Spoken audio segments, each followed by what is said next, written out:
When should you start insulin in a patient with diabetes? Here's the quick guide every medical student and doctor should know. Following are the indications to start insulin therapy immediately.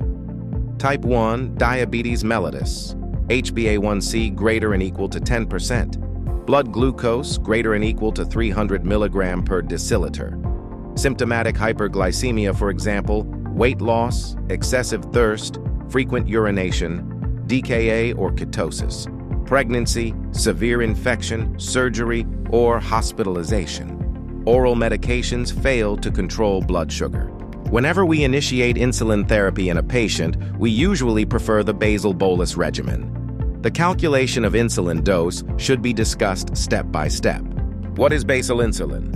Basal insulin is the background insulin that works throughout the day and night to keep blood glucose stable between meals and while sleeping. Common basal insulins are insulin glargine, insulin detamir, insulin degludec, NPH insulin. Starting dose type 2 diabetes mellitus, 10 units once daily, or 0.1 to 0.2 units per kilogram per day. Now understand this with an example. A 70-kilogram man needs 0.2 unit of basal insulin per kilogram per day. So his daily need for basal insulin is 14 units once daily. Now, what is bolus prandial insulin?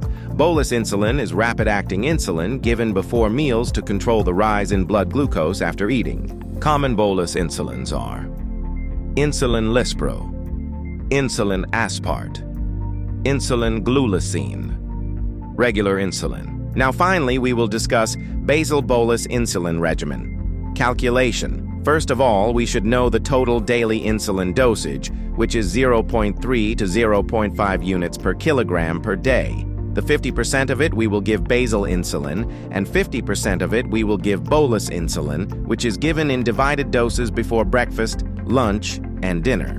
Now understand this with an example. A 70-kilo diabetic patient. First, calculate the total daily insulin dose required. This is done by multiplying 70 by 0.4, which gives 28 units per day. 50% of this, 14 units, is given as basal insulin once daily. The remaining 50%, also 14 units, is given as bolus insulin in divided doses, 4 to 5 units before breakfast, lunch, and dinner. Clinical pearl. Basal insulin controls fasting blood glucose. Bolus insulin controls post-meal blood glucose. Together, they mimic the body's normal insulin secretion.